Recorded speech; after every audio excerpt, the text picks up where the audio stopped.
The one who protects us, why does he or she requires protection when on the earth plane? This is something which sometimes may bother many of us as we grow in our spiritual path, especially when we are connected to somebody who is very dear to you, who you look upon, who for you is as much as the God, the divine incarnate.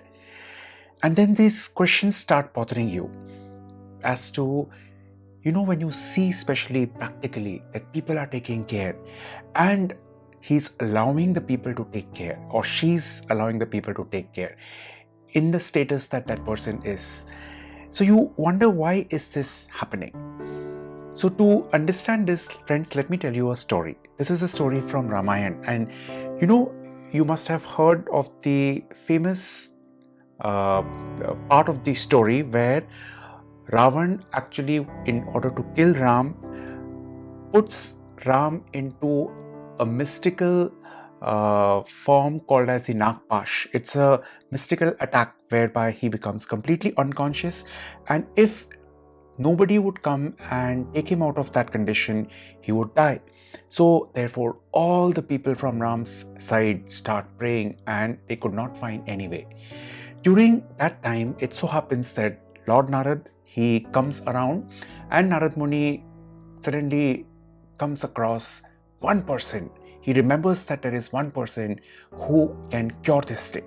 So he goes to that person, and that is none other than Garud. Garud is the actual sevak of the Narayan. He is the Vahan of Narayan. Narayan sits on him and flies in the entire universe. So he goes to Garud and tells him the whole incident, and Garud comes flying down, and he sees the state of his lord, and since he has that power, he removes that Nagpash and Ram is saved. Now, incident gets over, but it so happens that Garud, when he does that act, slowly in his mind, a thought comes. The same thought, which is a question to many of us, that the one who protects everyone, how come this person needed protection, and how is it that me, who is just a sevak, was called and I took him out of that state? It brings in an ego. This is very beautifully described in the scriptures. The state is described in the scriptures, which is called as Naikatya dosh. Naikatya dosh. Dosh is something which is a shortcoming, an error, or an illness in one's mind, and he keeps thinking of this. This particular dosh, Naikatya dosh, has been very beautifully described in different ways for understanding, especially when you are close to some person, where you take that person for granted. Especially so if he or she is a master and you are a disciple. When the close disciples spend time with that divine person, that you think that that person is just behaving like a normal person. How come everybody is worshipping him? It like this thoughts start coming slowly and gradually over a period of time, because the divine allows the close ones to be himself as he is, normally as he can be. He allows that devotee to see all these things, and the devotee starts then thinking, which is something which can be very detrimental to the growth of the devotee. And this is exactly what some people can undergo, Naikatya dosh, where you think that you are bigger than the divine and you don't consider the divine anymore. So Garud goes through this state. So Garud is very worried now.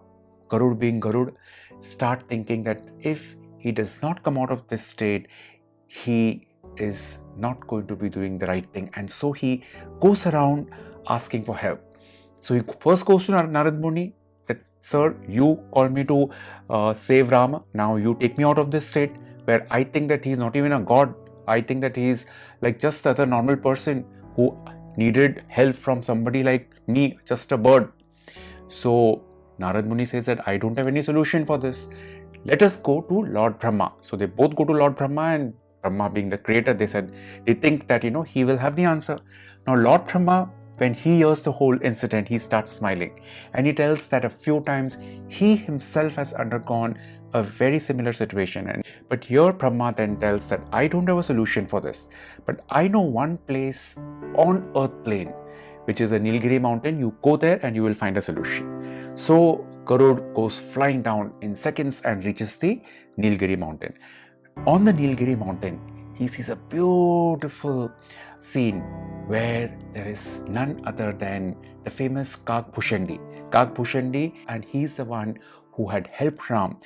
This Kakbhushan is sitting there in that mystical scene which he sees, and he's telling the stories of the, beauty and the valor and the great things about the Lord. And he's crying, he's feeling that love, feeling that devotion. And everybody who's sitting there are also feeling the same. Seeing that entire scene, Garud immediately melts down and internally realizes that what he did was just an act which he was supposed to do. It is part of the Leela, the game which the divine plays, so that they can exemplify, they can teach the whole universe, everybody in the world for generations to come. And it was just a part of that act where he had to play his role, where instead of just fulfilling it fully, he develops this dosha, the Naikatya dosha. And so he melts down, he falls at the feet of Kakbhushan and thanks him for giving him the biggest learning of devoting himself completely to Lord Rama, to Narayan. And friends, this is something which we need to understand, that we will never have answers to the acts of the divine if we are going to sit and dissect and analyze. What we need to focus is on where we are. What is my situation? Where am I suffering and lacking? And how it is that I can take the help of somebody who has walked the path, somebody who has reached that high state, somebody who I connect to with my heart. Just keep thinking of that, and to that selfishness, to that particular feeling, surrender to that person and see how you can beautifully grow in your life.